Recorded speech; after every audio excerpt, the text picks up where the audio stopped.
Chilling Tales for Dark Nights.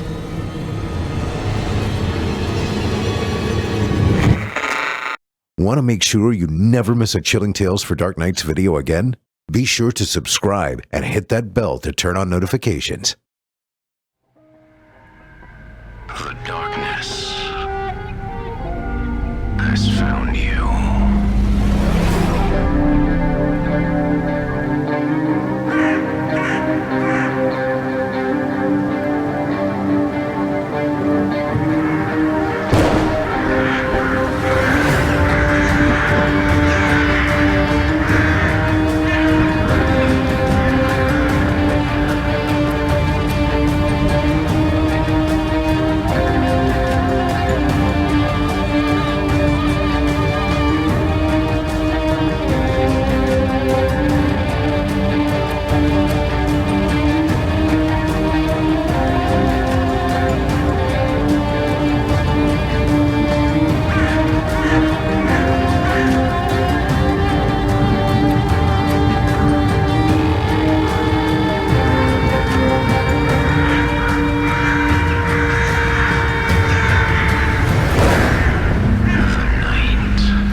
Welcome to Season 5, Episode 23. I'm your host, Jason Hill, and I hope you're ready, because today is a very special Horror Hill presentation of Man Fest 2022.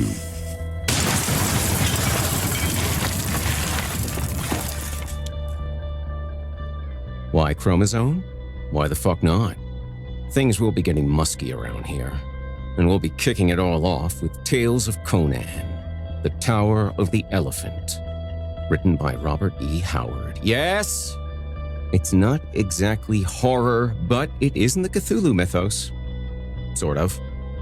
And I've always wanted to do a Conan story, because they're stories about men. Men.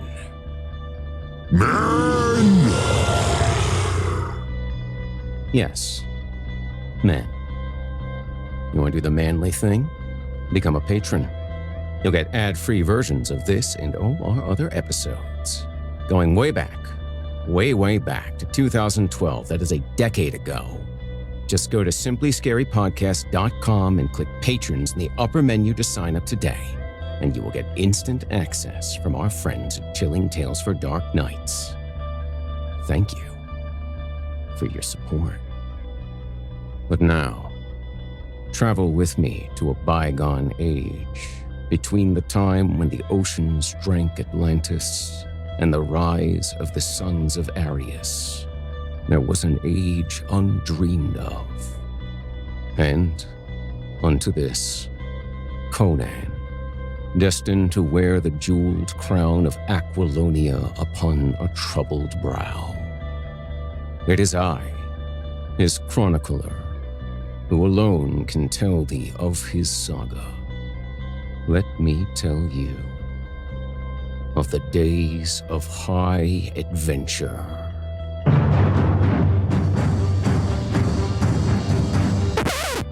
Yeah, I seriously doubt we could get the rights to that one, but feel free to continue to play it in your head. It's Man Fest, baby.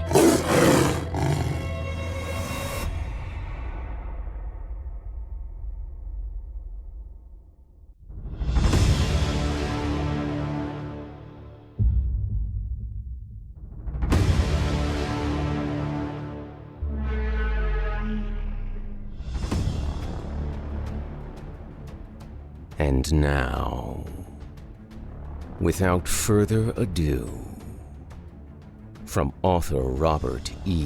Howard, I give you Tales of Conan, The Tower of the Elephant.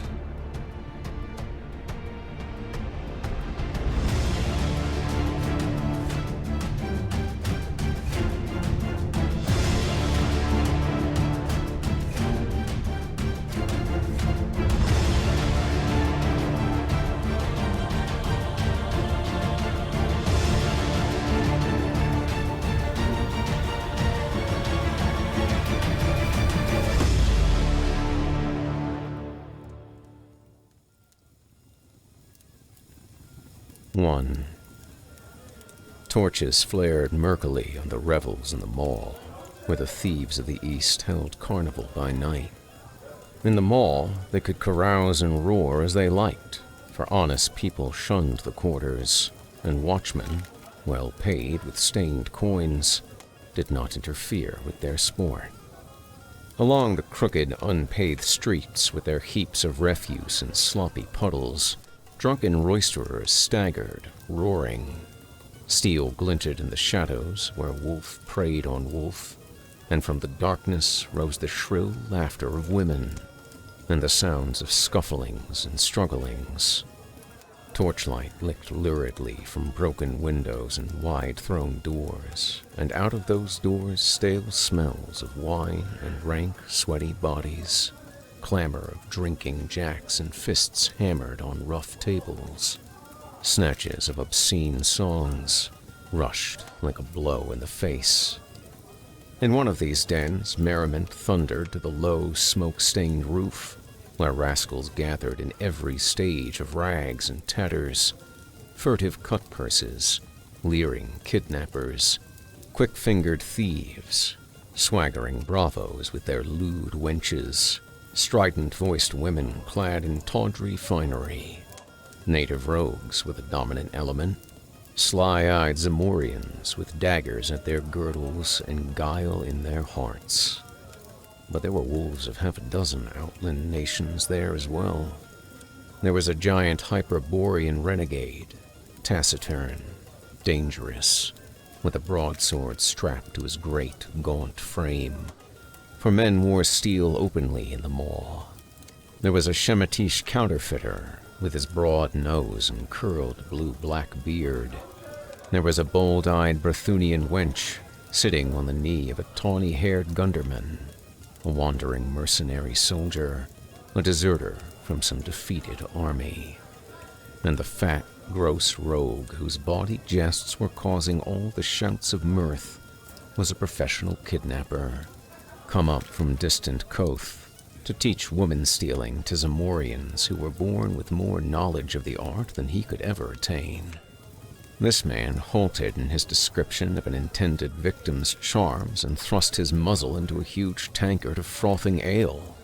Then, blowing the foam from his fat lips, he said, "By Bel, God of all thieves, I'll show 'em how to steal a wench. I'll have her over the Zamorian border before dawn, and there'll be a caravan waiting to receive her. 300 pieces of silver, Count of Ophir promised me for a sleek young Brythunian of the better class. Took me weeks, wandering among the border cities as a beggar to find one I knew would suit. And a pretty baggage indeed." He blew a slobbery kiss in the air. "I know Lord Nshem would trade the secret of the Elephant Tower for her," he said, returning to his ale. A touch on his tunic sleeve made him turn his head, scowling at the interruption. He saw a tall, strongly made youth standing beside him. This person was as much out of place in that den as a gray wolf among mangy rats of the gutters. His cheap tunic could not conceal the hard, rangy lines of his powerful frame, the broad, heavy shoulders, the massive chest, lean waist, and heavy arms. His skin was brown from outland suns, his eyes blue and smoldering. A shock of tousled black hair crowned his broad forehead. From his girdle hung a sword and a worn leather scabbard. The Kothian involuntarily drew back, for the man was not one of any civilized race he knew. "You spoke of the Elephant Tower," said the stranger, speaking Zamorian with an alien accent. "I've heard much of this tower. What is its secret?" The fellow's attitude did not seem threatening, and the Kothian's courage was bolstered up by the ale and evident approval of his audience. He swelled with self-importance. "The secret of the Elephant Tower," he exclaimed. "Why, any fool knows that Yara the priest dwells there with a great jewel men call the Elephant's Heart. That is the secret of his magic." The barbarian digested this for a space. "I've seen this tower. he said. "It is set in a great garden above the level of the city, surrounded by high walls. I've seen no guards. The walls would be easy to climb. Why has not somebody stolen this secret gem?" The Kothian stared wide-mouthed at the other's simplicity, then burst into a roar of derisive mirth, in which the others joined. "Hearken to this heathen!" he bellowed. "He would steal the jewel of Yara! Ha! Hearken, fellow!" he said, turning portentously to the other. "I suppose you're some sort of northern barbarian." "I am Cimmerian," the outlander answered in no friendly tone. The reply and the manner of it meant little to the Kothian, of a kingdom that lay far to the south on the borders of Shem. He knew only vaguely of the northern races. "And give ear and learn wisdom, fellow," said he, pointing his drinking jack at the youth. "Know that in Zamora, and more especially in this city, there are more bold thieves than anywhere else in the world. Even Koth. If mortal man could have stolen the gem, be sure it would have been filched long ago. You speak of climbing the walls, but once having climbed, you would quickly wish yourself back again. There are no guards in the gardens at night for a very good reason. That is, no human guards. But in the watch chamber in the lower part of the tower are armed men, and even if you pass those who roam the gardens by night, you must still pass through the soldiers, for the gem is kept somewhere in the tower above." "But if a man could pass through the gardens," argued the Cimmerian, "why could he not come at the gem through the upper part of the tower, and thus avoid the soldiers?" Again, the Kothian gaped at him.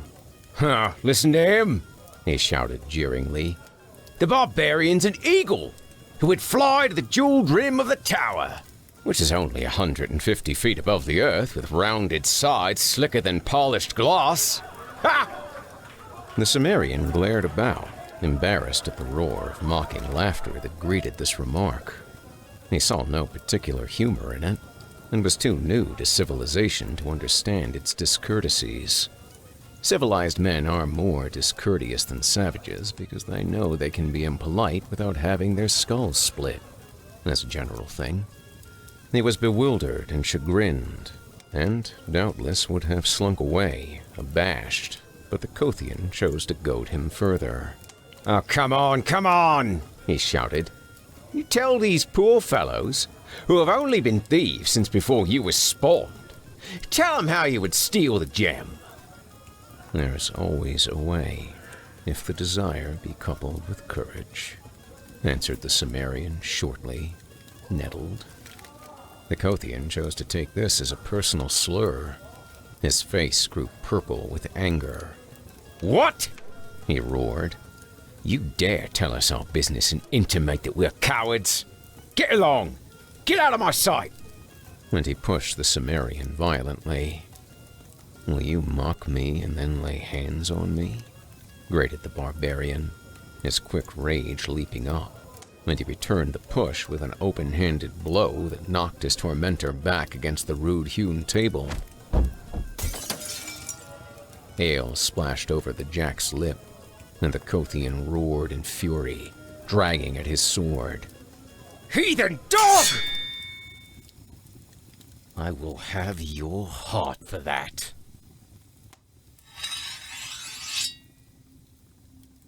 "Then take it." Steel flashed, and the throng surged wildly back out of the way. In their flight, they knocked over the single candle, and the den was plunged in darkness, broken by the crash of upset benches, drum of flying feet, shouts, oaths of people tumbling over one another, and a single strident yell of agony that cut the din like a knife. When a candle was relighted, most of the guests had gone out by doors and broken windows, and the rest huddled behind stacks of wine kegs and under tables. The barbarian was gone. The center of the room was deserted, except for the gashed body of the Kothian. The Cimmerian, with the unerring instinct of the barbarian, had killed his man in the darkness and confusion.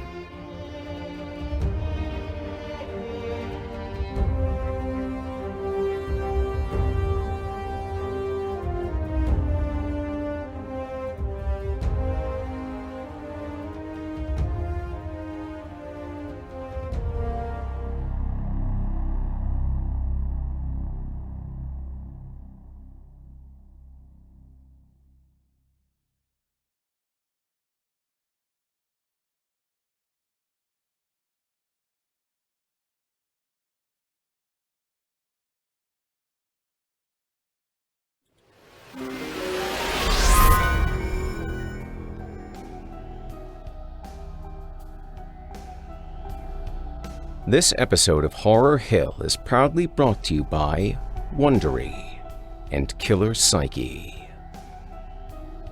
Bad things. They do happen. Accidents, illnesses, audits, hemorrhoids, and yes, crimes. But, in a very literal edition of insult to injury, bad things leave us with worse questions. What could that person possibly have been thinking? Why did this happen? Money? Love? Mental illness? Was it premeditated? Was it in a fit of rage? And would knowing make it better? Or worse? Questions like these and others are the subject of Wondery's exciting and thoroughly unsettling new podcast, Killer Psyche. Retired FBI criminal profiler Candace DeLong digs deep into the dark and twisted minds of some of the most storied felons in history. She has seen and heard it all. Hundreds of hours with the minds of the misanthropic. Trust me, she knows her stuff. And Killer Psyche does not skimp on details, which is what I personally like about it. Listen to Killer Psyche on Apple Podcast, Amazon Music, or wherever you get your podcasts. You can listen 1 week early and ad-free by joining Wondery Plus in the Wondery app. Thank you for your support of this program and of the sponsors that make it possible.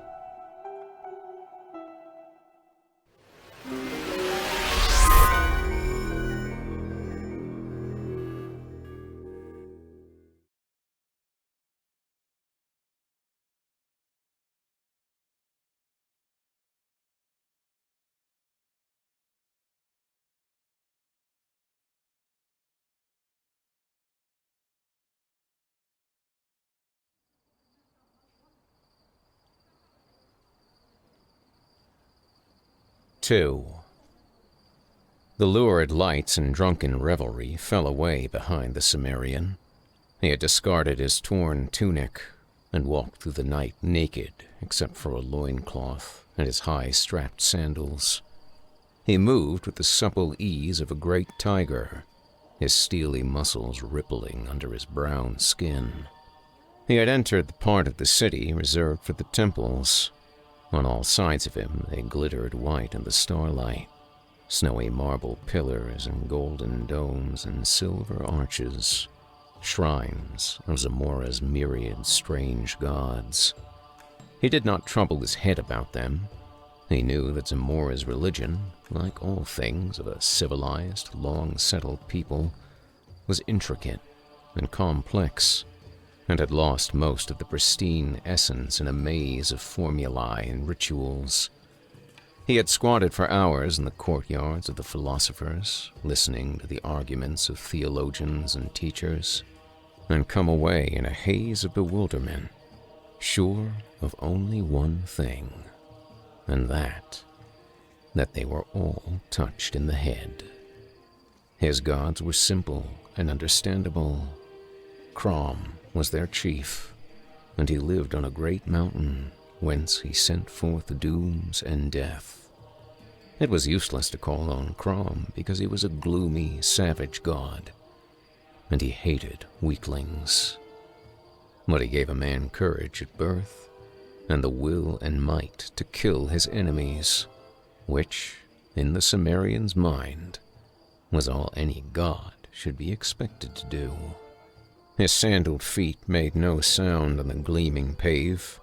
No watchman passed, for even the thieves of the mall shunned the temples, where strange dooms had been known to fall on violators. Ahead of him, he saw, looming against the sky, the Tower of the Elephant. He mused, wondering why it was so named. No one seemed to know. He had never seen an elephant, but he vaguely understood that it was a monstrous animal, with a tail in front as well as behind. This a wandering Shemite had told him, swearing that he had seen such beasts by the thousands in the country of the Hyrcanians.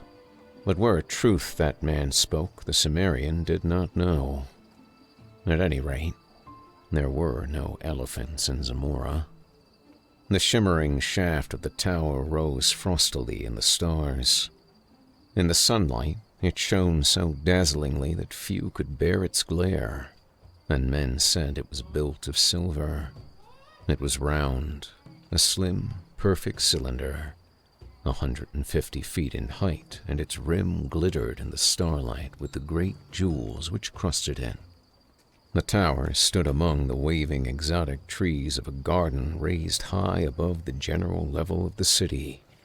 A high wall enclosed this garden, and outside the wall was a lower level, likewise enclosed by a wall. No light shone forth. There seemed to be no windows in the tower, at least not about the level of the inner wall.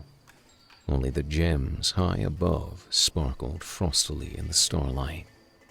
Shrubbery grew thick outside the lower or outer wall. The Cimmerian crept close and stood beside the barrier, measuring it with his eye. It was high, but he could leap and catch the coping with his fingers. Then it would be child's play to swing himself up and over, and he did not doubt that he could pass the inner wall in the same manner. But he hesitated at the thought of the strange perils which were sent to await within. These people were strange and mysterious to him. They were not of his kind, not even of the same blood as the more westerly Berthunians, Nemedians, Kothians, and Aquilonians, whose civilized mysteries had awed him in times past.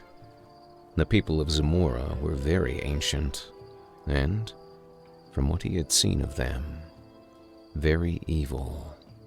He thought of Yara, the high priest who worked strange dooms from this jeweled tower, and the Cimmerian's hair prickled as he remembered a tale told by a drunken page of the court, how Yara had laughed in the face of a hostile prince and held up a glowing evil gem before him, and how rays shot blindingly from that unholy jewel to envelop the prince, who screamed and fell down, and shrank to a withered, blackened lump that changed to a black spider, which scampered wildly about the chamber until Yara set his heel upon it.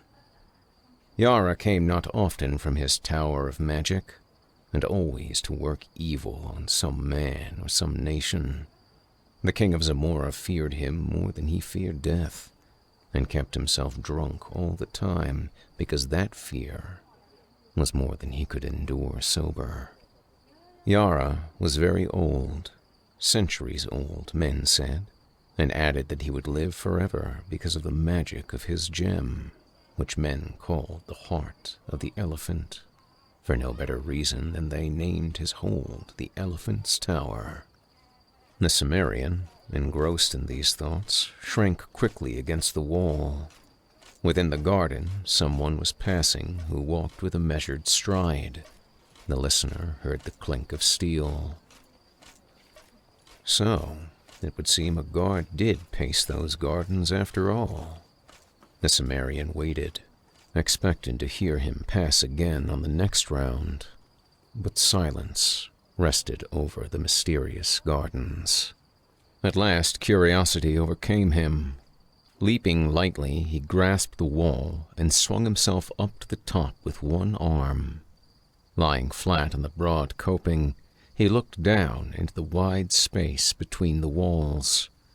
No shrubbery grew near him, though he saw some carefully trimmed bushes near the inner wall. The starlight fell on the even sward, and somewhere a fountain tinkled. The Cimmerian cautiously lowered himself down on the inside and drew his sword, staring about him. He was shaken by the nervousness of the wild at standing thus unprotected in the naked starlight, and he moved lightly around the curve of the wall, hugging its shadow, until he was even with the shrubbery he had noticed. Then he ran quickly toward it, crouching low, and almost tripped over a form that lay crumpled near the edges of the bushes. A quick look to the right and left showed him no enemy in sight, at least, and he bent close to investigate. His keen eyes, even in the dim starlight, showed him a strongly built man in the silvered armor and crested helmet of the Zamorian Royal Guard. A shield and a spear lay near him, and it took but an instant's examination to show that he had been strangled. The barbarian glanced about uneasily. He knew that this man must be the guard he had heard pass his hiding place by the wall. Only a short time had passed, yet in that interval nameless hands had reached out of the dark and choked out the soldier's life.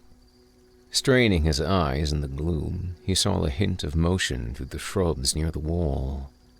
Thither he glided, gripping his sword. He made no more noise than a panther stealing through the night, and yet the man he was stalking heard. The Cimmerian had a dim glimpse of a huge bulk close to the wall, felt relief that it was at least human. Then the fellow wheeled quickly with a gasp that sounded like panic, made the first motion of a forward plunge, hands clutching, then recoiled as the Cimmerian's blade caught the starlight. For a tense instant, neither spoke, standing ready for anything. "You are no soldier," hissed the stranger at last. "You are a thief, like myself." "And who are you?" asked the Cimmerian in a suspicious whisper. "Taurus, of Nemedia." The Cimmerian lowered his sword. "I've heard of you. Men call you a prince of thieves." A low laugh answered him. Taurus was tall as the Cimmerian, and heavier. He was big-bellied and fat, but his every movement betokened a subtle dynamic magnetism, which was reflected in the keen eyes that glinted vitally, even in the dark starlight. He was barefooted and carried a coil of what looked like a thin, strong rope, knotted at irregular intervals. "Who are you?" he whispered. "Conan, the Cimmerian," answered the other. "I came seeking a way to steal Yara's jewel that men call the elephant's heart." Conan sensed the man's great belly shaking in laughter, but it was not derisive. "By Bel, god of thieves," hissed Taurus. "I thought only myself had courage to attempt that poaching. These Zamorians call themselves thieves. Ha! Conan, I like your grit. I never shared an adventure with anyone, but by Bel, we'll attempt this together, if you're willing." "Then you're after the gem too. What else? I've had my plans laid for months, but you, I think, have acted on sudden impulse, my friend." "You killed the soldier?" "Of course. I slid over the wall when he was on the other side of the garden. I hid in the bushes. He heard me, or thought he heard something. When he came blundering over, there was no trick at all to get behind him and suddenly grip his neck and choke out his fool's life. He was like most men, half blind in the dark. A good thief, should have eyes like a cat. You made one mistake, said Conan. Taurus's eyes flashed angrily. I? A mistake? Impossible. You should have dragged the body into the bushes. Said the novice to the master of the art. They will not change the guard until past midnight. Should any come searching for him now and find his body, they would flee at once to Yara, bellowing the news and give us time to escape. Were they not to find it, they'd go beating up the bushes and catch us like rats in a trap. You're right, agreed Conan. So, now attend. We waste no time in this cursed discussion. There are no guards in the inner garden. No human guards, I mean, though there are sentinels even more deadly. It was their presence which baffled me for so long. But I finally discovered a way to circumvent them. What of the soldiers in the lower part of the tower? Well, the Yara dwells in the chambers above. By that route we will come and go, I hope. Never mind asking me how, I have arranged a way. We will steal down to the top of the tower and strangle old Yara before he can cast any of his accursed spells on us. At least we'll try. It's the chance of being turned into a spider or toad against the wealth and power of the world. All good thieves must know how to take risks. I'll go as far as any man, said Conan, slipping off his sandals. Then, follow me. And turning, Taurus leapt up, caught the wall, and drew himself up. The man's suppleness was amazing, considering his bulk. He seemed almost to glide up over the edge of the coping. Conan followed him, and, lying flat on the broad top, they spoke in wary whispers. I see no light, Conan muttered. The lower part of the tower seemed much like that portion visible from the outside garden. A perfect, gleaming cylinder, with no apparent openings. There are cleverly constructed doors and windows, answered Taurus. But they are closed. The soldiers breathe air that comes from above. The garden was a vague pool of shadows, where feathery bushes and low spreading trees waved darkly in the starlight. Conan's wary soul felt the aura of waiting menace that brooded over it. He felt the burning glare of unseen eyes, and he caught a subtle scent that made the short hairs on his neck instinctively bristle as a hunting dog bristles at the scent of an ancient enemy. Follow me, whispered Taurus. Keep it behind me, as you value your life. Taking what looked like a copper tube from his girdle, the Nemedian dropped lightly to the sward inside the wall. Conan was close behind him, sword ready, but Taurus pushed him back, close to the wall, and showed no inclination to advance himself.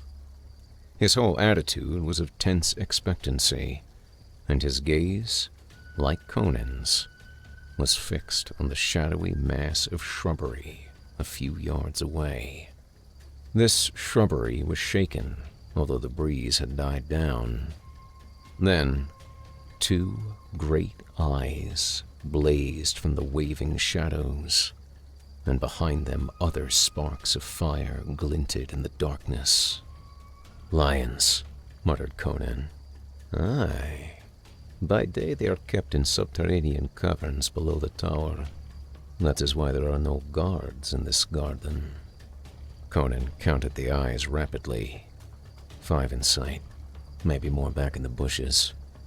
They'll charge in a moment. Be silent, hissed Taurus, and he moved out from the wall, cautiously, as if treading on razors, lifting the slender tube. Low rumblings rose from the shadows, and the blazing eyes moved forward. Conan could sense the great slavering jaws, the tufted tails lashing tawny sides. The air grew tense. The Cimmerian gripped his sword, expecting the charge and the irresistible hurtling of giant bodies. Then, Taurus brought the mouth of the tube to his lips and blew powerfully.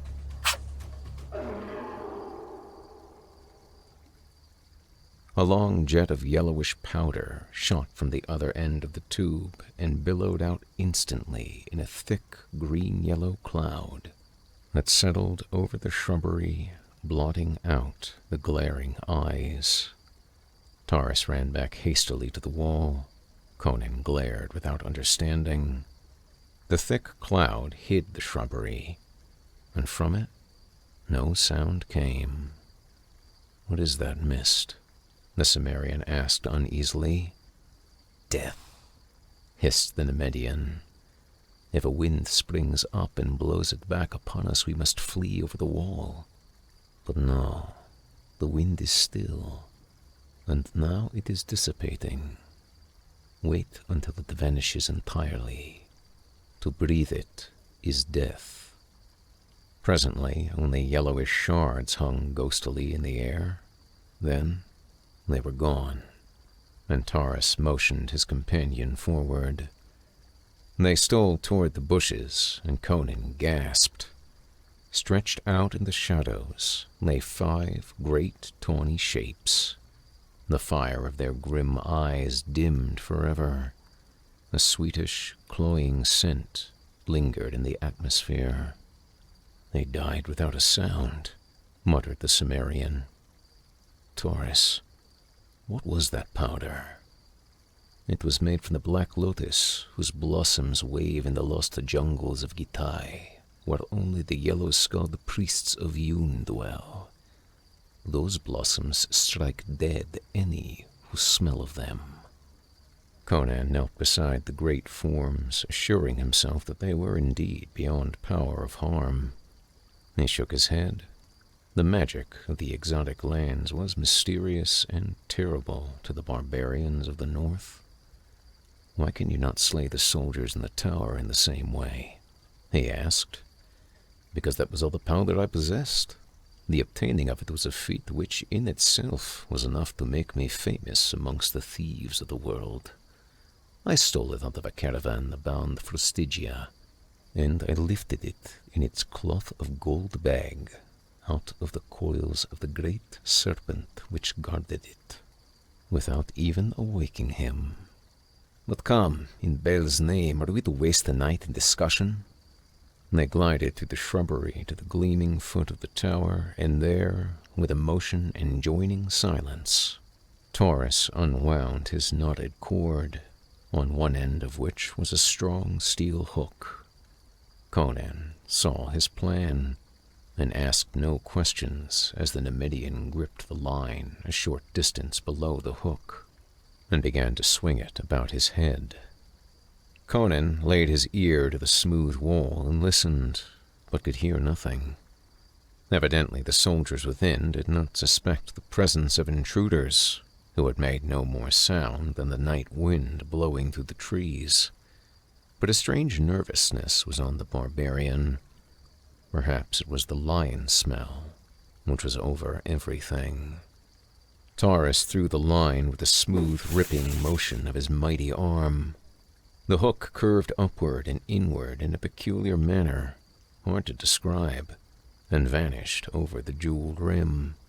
It apparently caught firmly, for cautious jerking and then hard pulling did not result in any slipping or giving. "Luck the first cast," murmured Taurus. It was Conan's savage instinct which made him wheel suddenly, for the death that was upon them made no sound. A fleeting glimpse showed the Cimmerian the giant tawny shape, rearing upright against the stars, towering over him for the death stroke. No civilized man could have moved half so quickly as the barbarian moved. His sword flashed frostily in the starlight, with every ounce of desperate nerve and thew behind it, and man and beast went down together.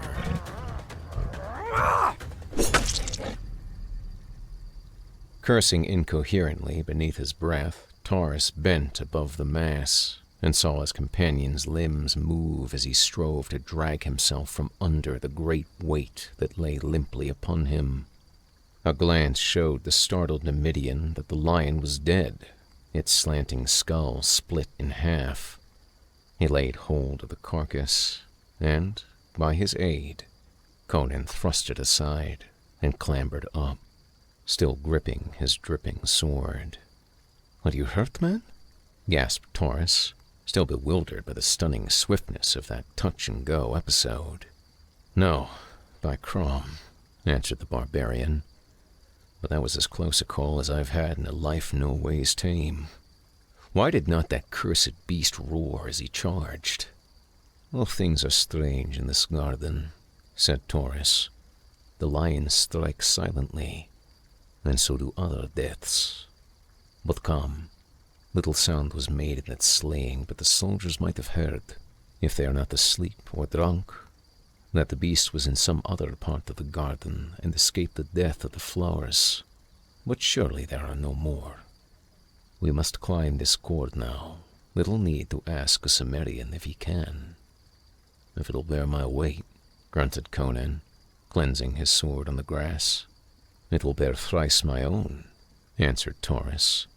"It was woven from the tresses of dead women, which I took from their tombs at midnight and steeped in the deadly wine of the upa tree to give it strength. I will go first.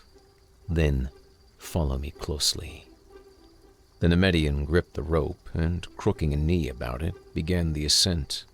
He went up like a cat, belying the apparent clumsiness of his bulk. The Cimmerian followed.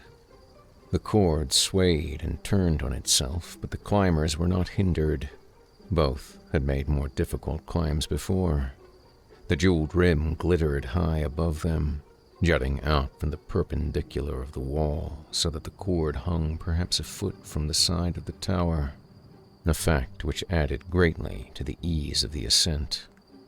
Up and up they went, silently, the lights of the city spreading out further and further to their sight as they climbed, the stars above them more and more dimmed by the glitter of the jewels along the rim. Now Taurus reached up a hand and gripped the rim itself, pulling himself up and over. Conan paused a moment on the very edge, fascinated by the great frosty jewels whose gleams dazzled his eyes. Diamonds, rubies, emeralds, sapphires, turquoises, moonstones set thick as stars in the shimmering silver. At a distance, their different gleams had seemed to merge into a pulsing white glare, but now, at close range, they shimmered with a million rainbow tints and lights, hypnotizing him with their scintillations. "There is a fabulous fortune here, Taurus," he whispered. But the Nemedian answered impatiently, "Come on, if we secure the heart, these and all other things shall be ours." Conan climbed over the sparkling rim. The level of the tower's top was some feet below the gemmed ledge. It was flat, composed of some dark blue substance set with gold that caught the starlight, so that the whole looked like a wide sapphire, flecked with shining gold dust. Across from the point where they had entered, there seemed to be a sort of chamber built upon the roof. It was of the same silvery material as the walls of the tower, adorned with designs worked in smaller gems. Its single door was of gold, its surface cut in scales, encrusted with jewels that gleamed like ice. Conan cast a glance at the pulsing ocean of lights which spread far below them, then glanced at Taurus. The Nemedian was drawing up his cord and coiling it. He showed Conan where the hook had caught. A fraction of an inch off the point had sunk under a great blazing jewel on the inner side of the rim. "It seems luck was with us again," he muttered. "One would think that our combined weight would have torn that stone out. Follow me. The real risks of the venture begin now. We are in the serpent's lair, and we know not where he lies hidden." Like stalking tigers, they crept across the darkly gleaming floor and halted outside the sparkling door. With a deft and cautious hand, Taurus tried it.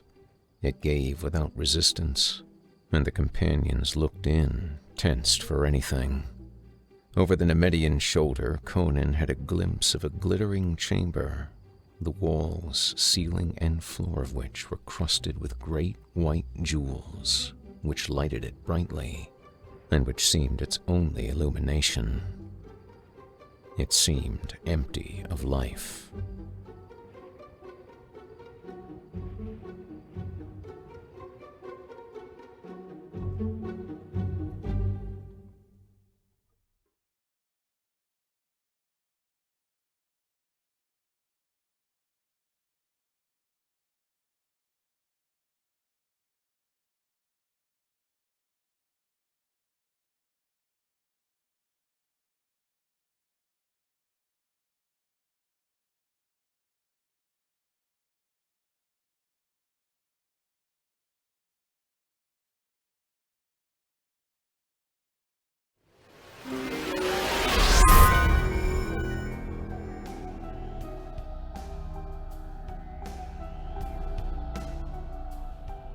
Tonight's episode is brought to you by Wondery's new podcast, Killer Psyche.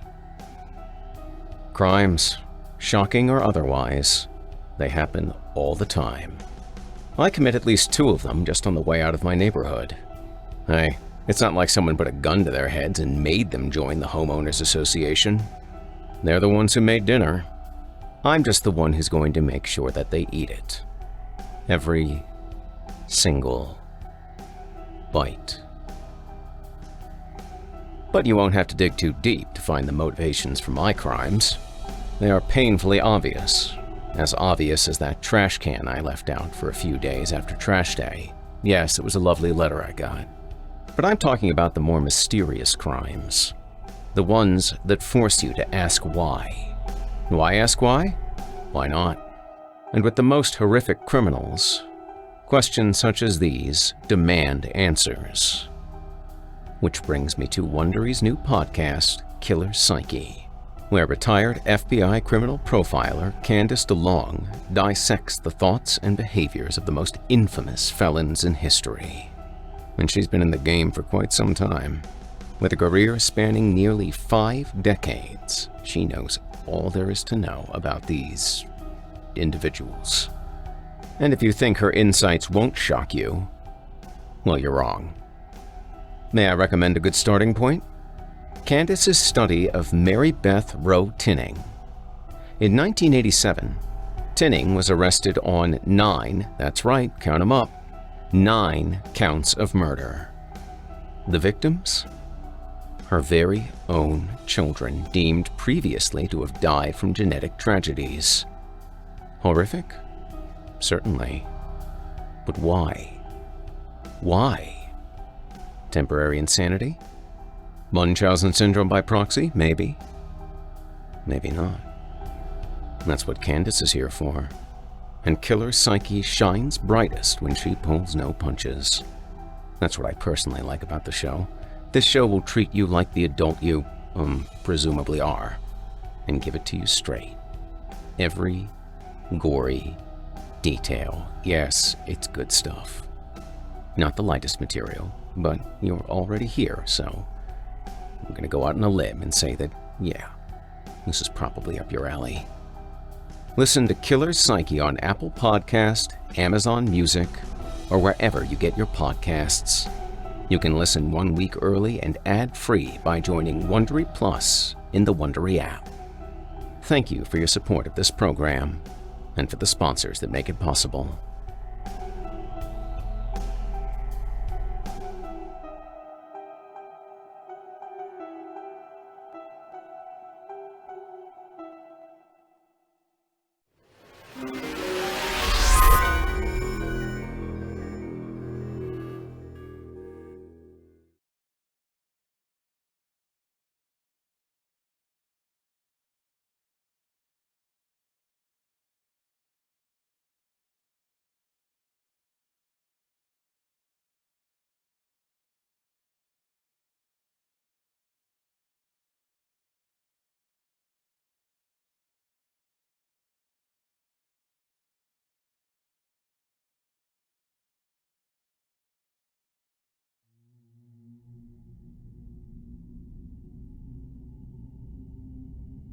Before we cut off our last retreat, hissed Taurus, go you to the rim and look over on all sides.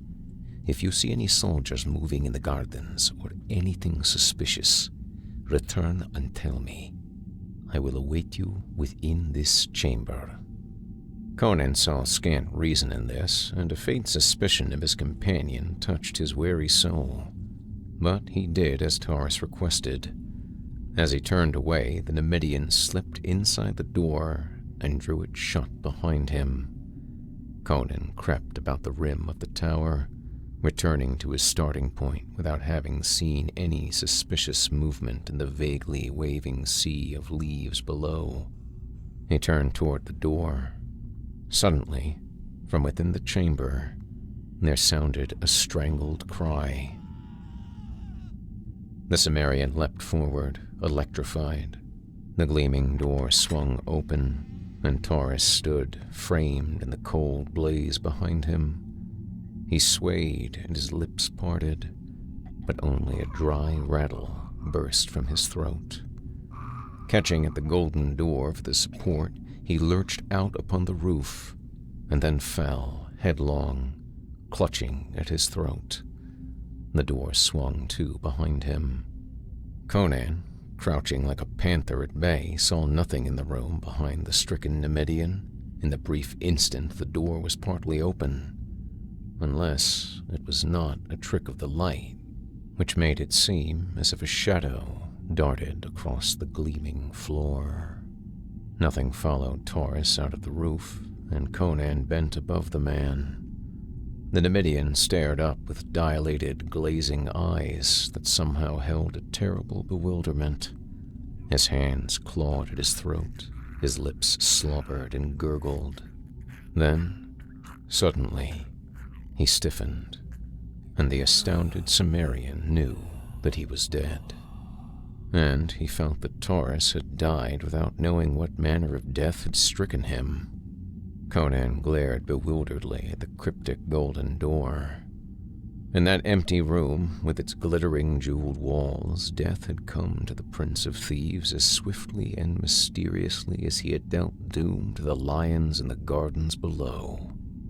Gingerly, the barbarian ran his hands over the man's half-naked body, seeking a wound, but the only marks of violence were between his shoulders, high up, near the base of his bull neck. 3 small wounds, which looked as if 3 nails had been driven deep in the flesh and withdrawn. The edges of these wounds were black, and a faint smell as of putrefaction was evident. Poison darts, thought Conan. But in that case, the missile should still be in the wounds.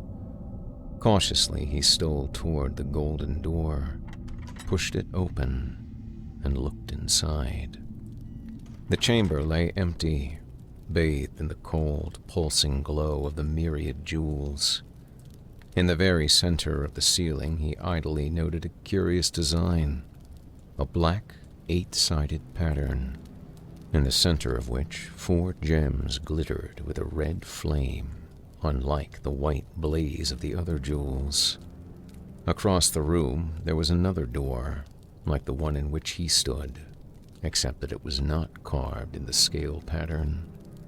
Was it from that door that death had come?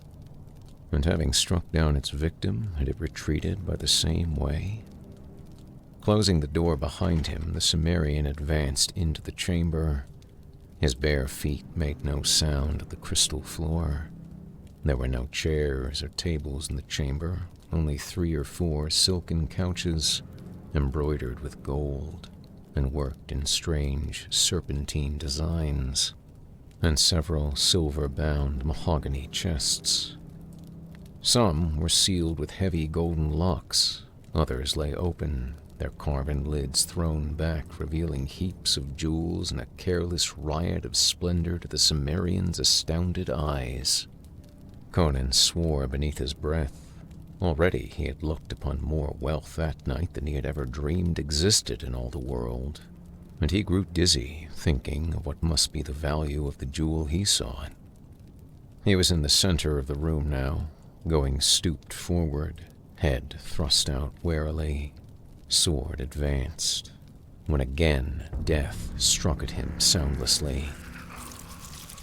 A flying shadow that swept across the gleaming floor was his only warning, and his instinctive sidelong leap all that saved his life. He had a flashing glimpse of a hairy black horror that swung past him with a clashing of frothing fangs, and something splashed on his bare shoulder that burned like drops of liquid hellfire.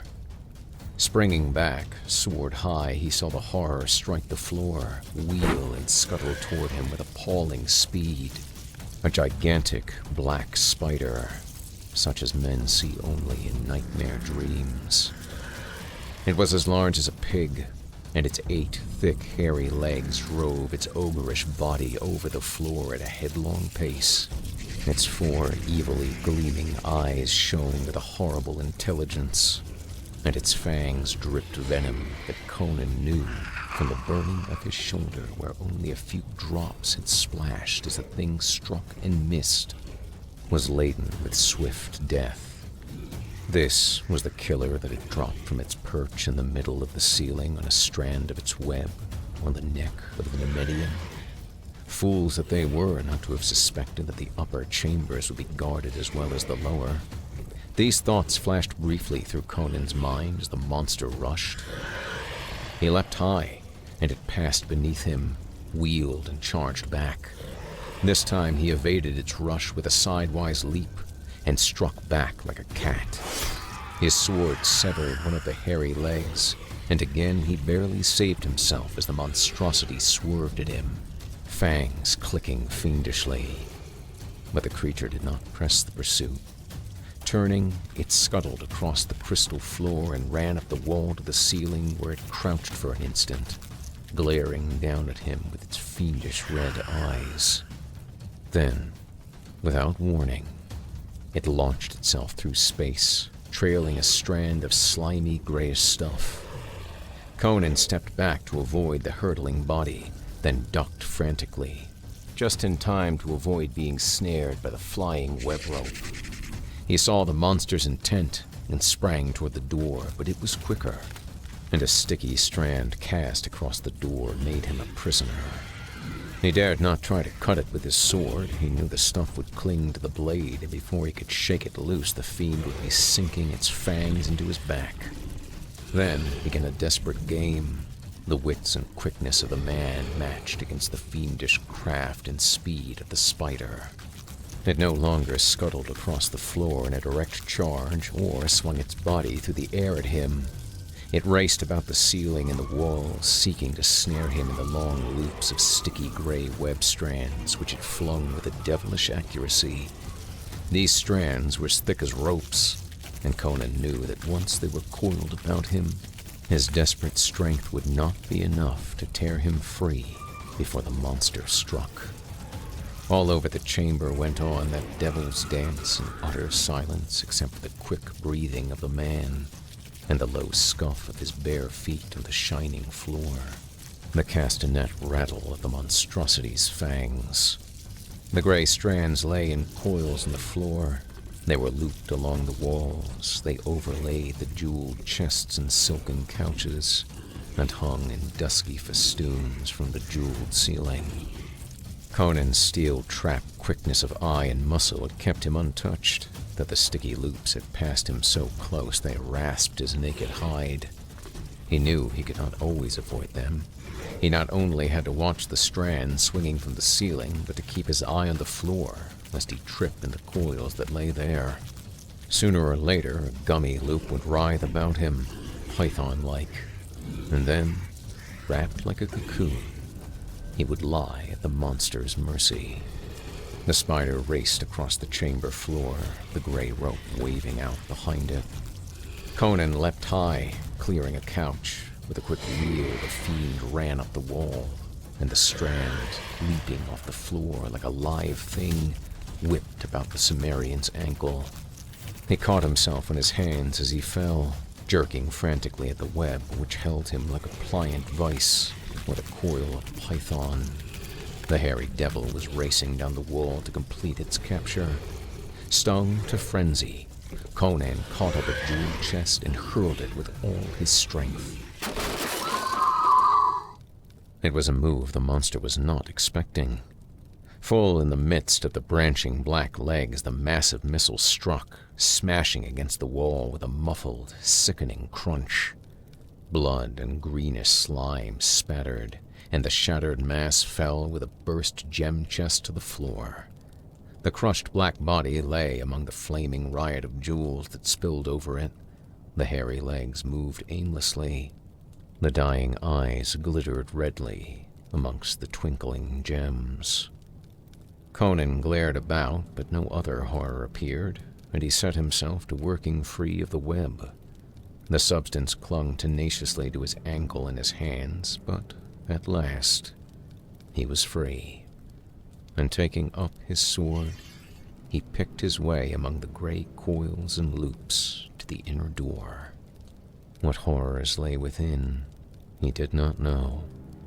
The Cimmerian's blood was up, and since he had come so far and overcome so much peril, he was determined to go through to the grim finish of the adventure, whatever that might be. And he felt that the jewel he sought was not among the many so carelessly strewn about the gleaming chamber. Stripping off the loops that fouled the inner door, he found that it, like the others, was not locked. He wondered if the soldiers below were still unaware of his presence. Well, he was high above their heads now, and if tales were to be believed, they were used to strange noises in the tower above them. Sinister sounds and screams of agony and horror. Yara was on his mind, and he was not altogether comfortable as he opened the golden door. But he saw only a flight of silver steps leading down, dimly lighted by what means he could not ascertain. Down these he went silently, gripping his sword. He heard no sound, and came presently to an ivory door, set with bloodstones. He listened, but no sound came from within. Only thin wisps of smoke drifted lazily from beneath the door, bearing a curious, exotic odor unfamiliar to the Cimmerian.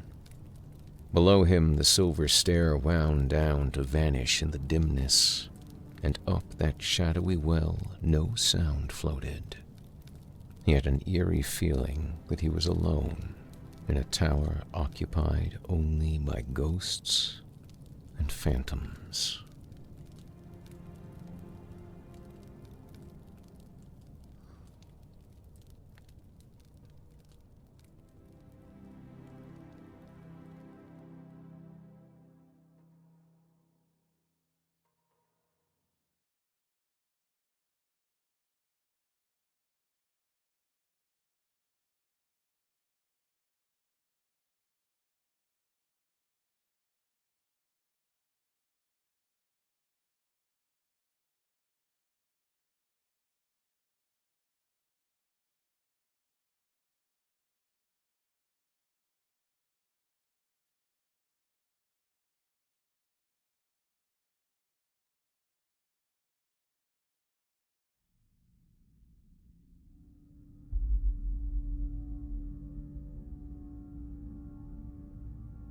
Three. Cautiously he pressed against the ivory door, and it swung silently inward. On the shimmering threshold, Conan stared like a wolf in strange surroundings, ready to fight or flee on the instant. He was looking into a large chamber with a domed golden ceiling. The walls were of green jade, the floor of ivory, partly covered by thick rugs.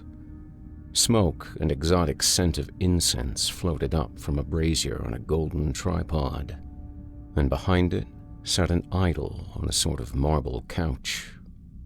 Conan stared aghast. The image had the body of a man, naked and green in color, but the head was one of nightmare and madness. Too large for the human body, it had no attributes of humanity. Conan stared at the wide, flaring ears, the curling proboscis on either side of which stood white tusks tipped with round, golden balls. The eyes were closed, as if in sleep. This, then, was the reason for the name, the Tower of the Elephant, for the head of the thing was much like that of the beasts described by the Shemitish wanderer. This was Yara's god. Where then should the gem be but concealed in the idol, since the stone was called the elephant's heart? As Conan came forward, his eyes fixed on the motionless idol, the eyes of the thing opened suddenly. The Cimmerian froze in his tracks. It was no image. It was a living thing, and he was trapped in its chamber. That he did not instantly explode in a burst of murderous frenzy is a fact that measures his horror, which paralyzed him where he stood. A civilized man in his position would have sought doubtful refuge in the conclusion that he was insane. It did not occur to the Cimmerian to doubt his senses. He knew he was face to face with a demon of the elder world, and the realization robbed him of all his faculties except sight.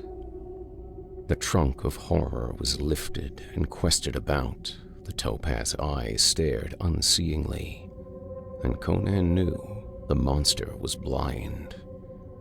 With that thought came a thawing of his frozen nerves, and he began to back silently toward the door. But the creature heard. The sensitive trunk stretched toward him, and Conan's horror froze him again when the being spoke, in a strange, stammering voice that never changed its key or timbre. The Cimmerian knew that those jaws were never built or intended for human speech. "Who is here? Have you come to torture me again, Yara? Will you never be done? Oh, Yakosha, is there no end to agony?" Tears rolled from the sightless eyes, and Conan's gaze strayed to the limbs stretched on the marble couch, and he knew the monster would not rise to attack him. He knew the marks of the rack and the searing brand of the flame, and, tough-souled as he was, he stood aghast at the ruined deformities which his reason told him had once been limbs as comely as his own. And, suddenly, all fear and repulsion went from him, to be replaced by a great pity. What this monster was, Conan could not know, but the evidences of its sufferings were so terrible and pathetic that a strange aching sadness came over the Cimmerian. He knew not why. He only felt that he was looking upon a cosmic tragedy, and he shrank with shame, as if the guilt of a whole race were laid upon him. "I am not Yara," he said. "I'm only a thief. I will not harm you. Come near that I may touch you." The creature faltered, and Conan came near unfearingly, his sword hanging forgotten in his hand. The sensitive trunk came out and groped over his face and shoulders as a blind man gropes, and its touch was light as a girl's hand. "You are not of Yara's race of devils," sighed the creature. "The clean, lean fierceness of the wastelands marks you. I know your people from old, whom I knew by another name in the long, long ago, when another world lifted its jeweled spires to the stars. There is blood on your fingers." "A spider in the chamber above and a lion in the garden," muttered Conan. "You have slain a man too this night," answered the other. "And there is death in the tower above. I feel, I know." "Aye," muttered Conan. The prince of all thieves lies there dead from the bite of a vermin. So and so. A strange, inhuman voice rose in a sort of low chant. A slaying in the tavern and a slaying on the roof, I know, I feel. And the third will make the magic of which not even Yara dreams. Oh, magic of deliverance, green gods of Yog. Again, tears fell as the tortured body was rocked to and fro in the grip of varied emotions. Conan looked on, bewildered. Then the convulsions ceased. The soft, sightless eyes were turned down toward the Cimmerian. The trunk beckoned. "Oh, man, listen," said the strange being. "I am foul and monstrous to you, am I not? Nay, do not answer, I know. But you would seem as strange to me could I see you. There are many worlds besides this earth, and life takes many shapes. I am neither god nor demon, but flesh and blood like yourself, though the substance differ in part, and the form be cast in different mold. I am very old, O man of the waste countries. Long and long ago I came to this planet with others of my world, from the green planet of Yog, which circles forever in the outer fringe of this universe. We swept through on mighty space wings that drove us through the cosmos quicker than light, because we had warred with the kings of Yog, and were defeated and outcast.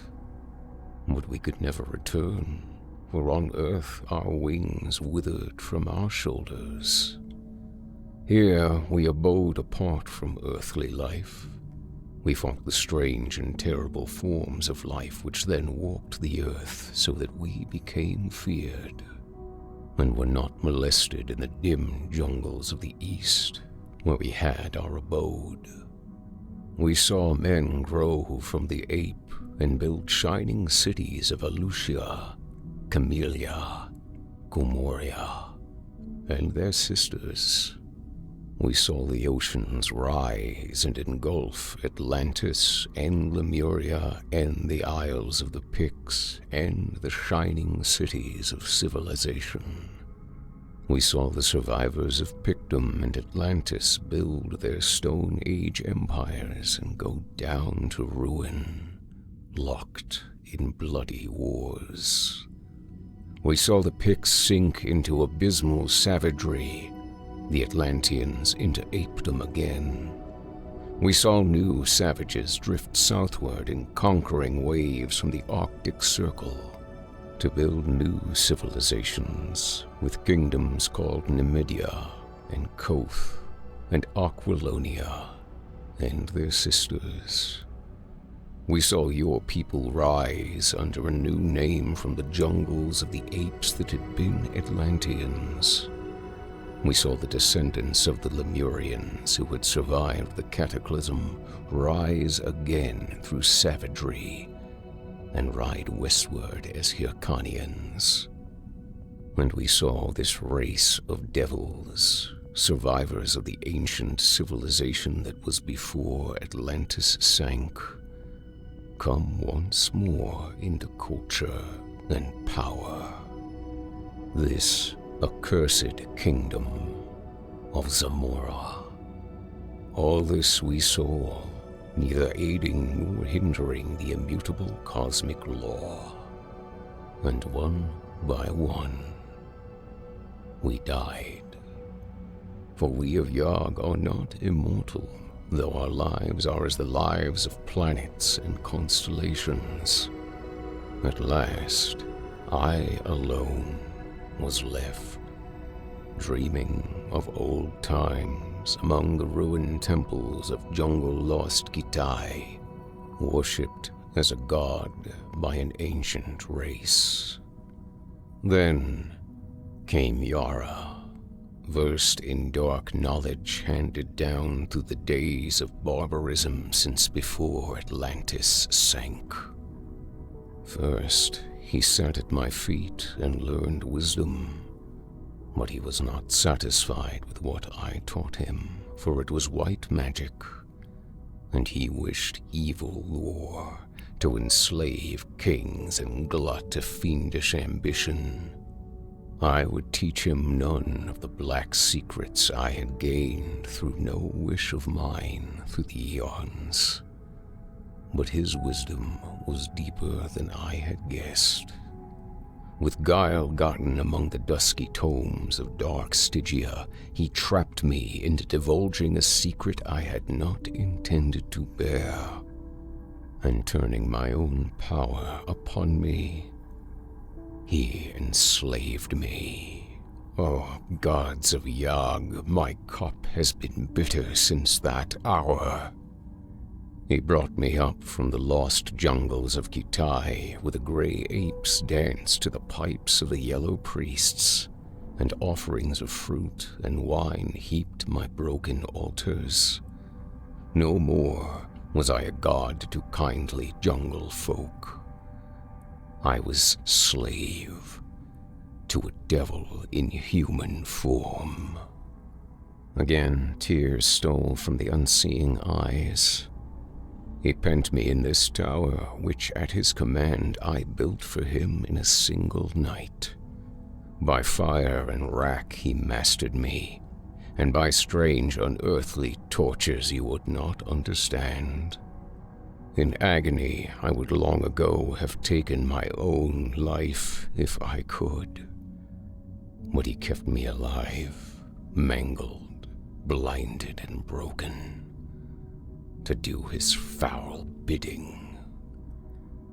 And for 300 years I have done his bidding from this marble couch, blackening my soul with cosmic sins and staining my wisdom with crimes because I had no other choice.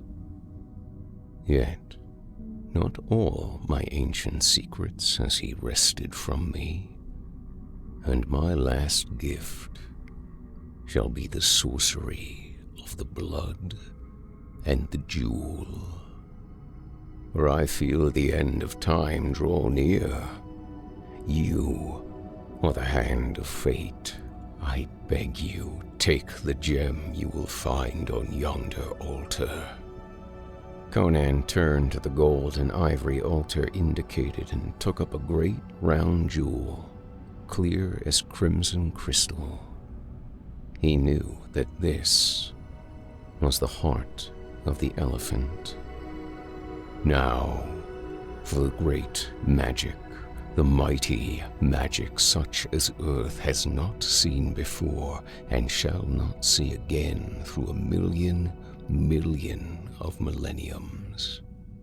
By my life blood I conjure it, by blood born of the great breast of Yog, dreaming far poised in the great blue vastness of space. Take your sword, man, and cut out my heart.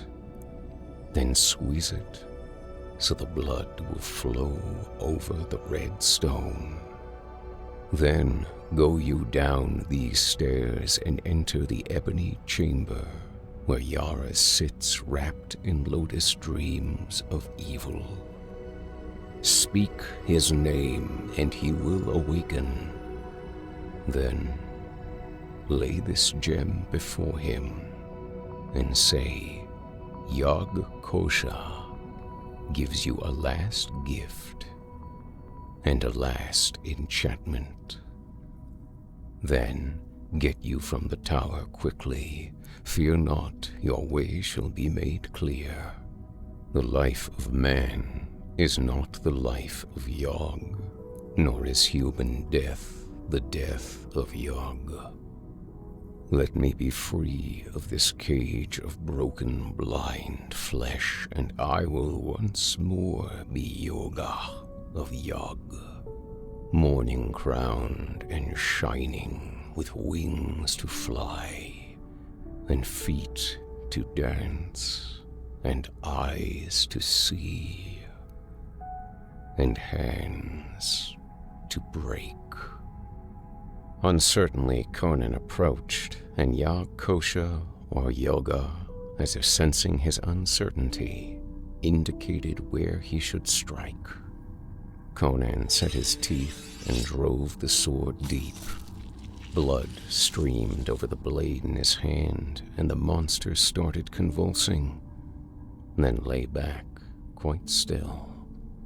Sure that life had fled, at least life as he understood it, Conan set to work on his grisly task and quickly brought forth something that he felt must be the strange being's heart, though it differed curiously from any he had ever seen. Holding the still pulsing organ over the blazing jewel, he pressed it with both hands, and a rain of blood fell on the stone. To his surprise, it did not run off, but soaked into the gem, as water is absorbed by a sponge. Holding the jewel gingerly, he went out of the fantastic chamber and came upon the silver steps. He did not look back. He instinctively felt that some sort of transmutation was taking place in the body on the marble couch, and he further felt that it was of a sort not to be witnessed by human eyes. He closed the ivory door behind him and, without hesitation, descended the silver steps. It did not occur to him to ignore the instructions given him. He halted at an ebony door in the center of which was a grinning silver skull, and pushed it open. He looked into a chamber of ebony and jet, and saw on a black silken couch a tall, spare form reclining. Yara, the priest and sorcerer, lay before him, his eyes open and dilated with the fumes of the yellow lotus, far-staring, as if fixed on gulfs and nighted abyss beyond human ken. "Yara," said Conan, like a judge pronouncing doom. "Awaken!" The eyes cleared instantly and became cold and cruel as a vulture's. The tall, silken-clad form lifted erect and towered gauntly above the Cimmerian. "Dog." His hiss was like the voice of a cobra. "What do you hear?" Conan laid the jewel on the great ebony table. "He who sent this gem bade me say, Kosha gives a last gift and a last enchantment." Yara recoiled, his dark face ashen. The jewel was no longer crystal clear. Its murky depths pulsed and throbbed, and curious smoky waves of changing color passed over its smooth surface. As if drawn hypnotically, Yara bent over the table and gripped the gem in his hands, staring into its shadow depths, as if it were a magnet to draw the shuddering soul from his body. And, as Conan looked, he thought that his eyes must be playing him tricks, for when Yara had risen up from his couch, the priest had seemed gigantically tall. Yet now he saw that Yara's head would scarcely come to his shoulder. He blinked, puzzled, and for the first time that night, doubted his own senses. Then, with a shock, he realized that the priest was shrinking in stature, growing smaller before his very gaze. With a detached feeling, he watched, as a man might watch a play, immersed in a feeling of overpowering unreality. The Cimmerian was no longer sure of his own identity. He only knew that he was looking upon the external evidences of the unseen play of vast outer forces beyond his understanding. Now, Yara was no bigger than a child. Like an infant, he sprawled on the table, still grasping the jewel. And now, the sorcerer suddenly realized his fate, and he sprang up, releasing the gem. But still, he dwindled. and Conan saw a tiny, pygmy figure rushing wildly about the ebony tabletop, waving tiny arms and shrieking in a voice that was like the squeak of an insect. Now he shrunk until the great jewel towered above him like a hill, and Conan saw him cover his eyes with his hands, as if to shield them from the glare as he staggered about like a madman. Conan sensed that some unseen magnetic force was pulling Yara to the gem. Thrice he raced wildly about in a narrowing circle. Thrice he strove to turn and run out across the table. Then, with a scream that echoed faintly in the ears of the watcher, the priest threw up his arms and ran straight toward the blazing globe. Bending close, Conan saw Yara clamber up the smooth, curving surface impossibly, like a man climbing a glass mountain. Now, the priest stood on the top, still tossing arms, invoking what grisly names only the gods know. And suddenly, he sank into the very heart of the jewel, as a man sinks into a sea. And Conan saw the smoky waves close over his head. Then he saw him in the crimson heart of the jewel, once more crystal clear, as a man sees a scene far away, tiny with great distance. And into the heart came a green, shining, winged figure with the body of a man and the head of an elephant, no longer blind or crippled. Yara threw up his arms and fled as a madman flees, and on his heels came the Avenger. Then, like the bursting of a bubble, the great jewel vanished in a rainbow burst of iridescent gleams, and the ebony tabletop lay bare and deserted. As bare, Conan somehow knew, as the marble couch in the chamber above, where the body of that strange trans-cosmic being called Yog Kosha and Yoga had lain. The Cimmerian turned and fled from the chamber down the silver stairs. So mazed was he that it did not occur to him to escape from the tower by the way he had entered it. Down that winding, shadowy silver well he ran, and came into a large chamber at the foot of the gleaming stairs. There he halted for an instant. He had come into the room of the soldiers. He saw the glitter of their silver corselets, the sheen of their jeweled sword hilts. They sat slumped at the banquet board, their dusky plumes waving somberly above their drooping, helmeted heads. They lay among their dice and fallen goblets on the wine-stained lapis lazuli floor, and he knew that they were dead. The promise had been made, the word kept, whether sorcery or magic, or the falling shadow of great green wings had stilled the revelry. Conan could not know, but his way had been made clear, and a silver door stood open, framed in the whiteness of dawn. Into the waving green gardens came the Cimmerian, and as the dawn wind blew upon him with the cool fragrance of luxuriant growths, he started like a man waking from a dream. He turned back uncertainly to stare at the cryptic tower he had just left. Was he bewitched and enchanted? Had he dreamed all that had seemed to have passed?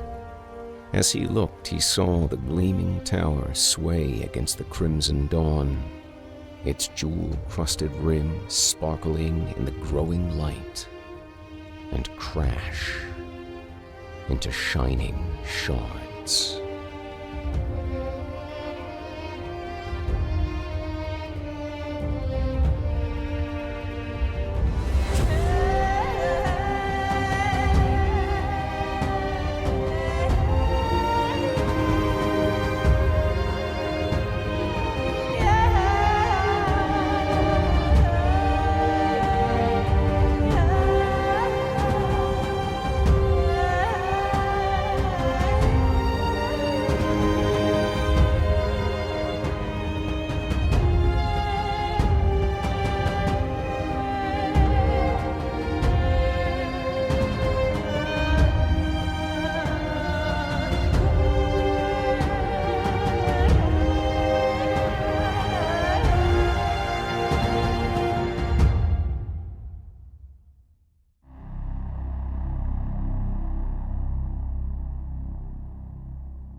You've been listening to The Tower of the Elephant, written by Robert E. Howard.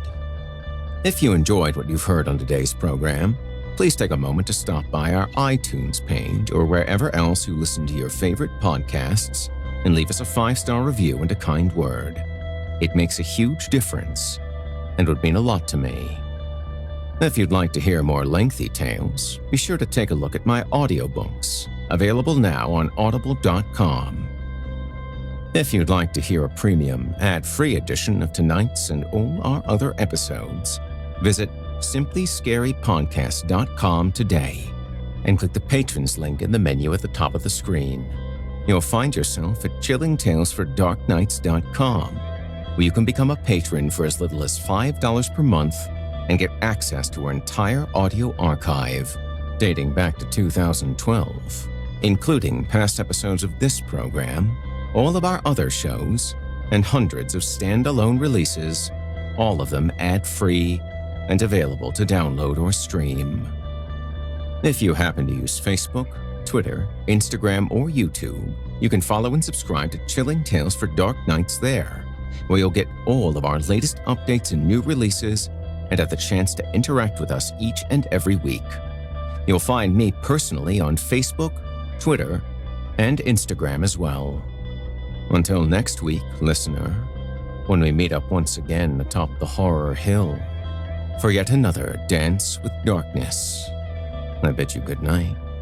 Sleep tight, listener, and whatever you do, if you hear scratching at your door, don't open it.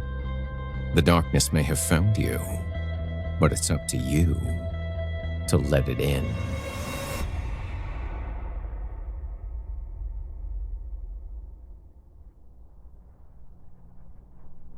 You've been listening to Horror Hill, a production of Chilling Entertainment and the creative team at Chilling Tales for Dark Nights, as well as a proud member of the Simply Scary Podcast Network. Visit simplyscarypodcast.com today to learn more about our network and our other amazing storytelling programs. Tonight's program was hosted and its featured stories performed by yours truly, Jason Hill, unless otherwise noted. Selected stories have been adapted with the kind permission of their respective authors. Sound design, original music, and final mixing and mastering provided by Felipe Ojeda, under the guidance of executive producer and director Craig Groshek. The program's logo was created by Craig Groshek, and this week's artwork provided by Omega Black, unless otherwise noted. Got a scary tale of your own that you'd like performed? I take submissions. Email it to me today at horrorhill@simplyscarypodcast.com to have your terrifying tome considered for production in a future episode of the show.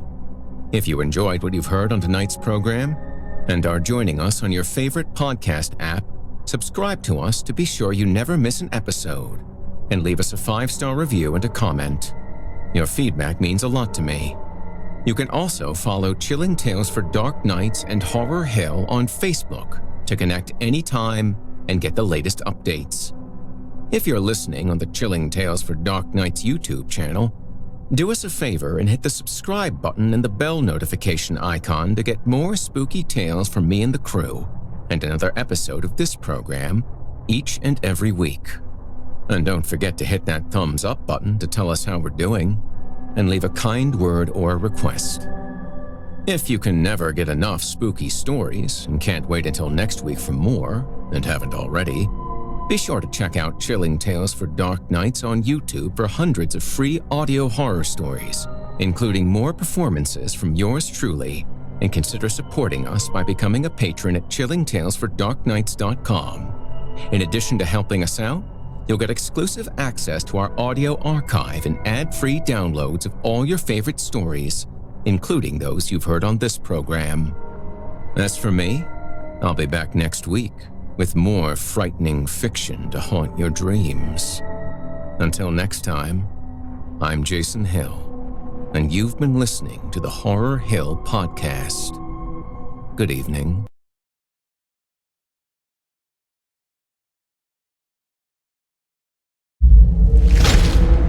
Chilling tales for dark nights.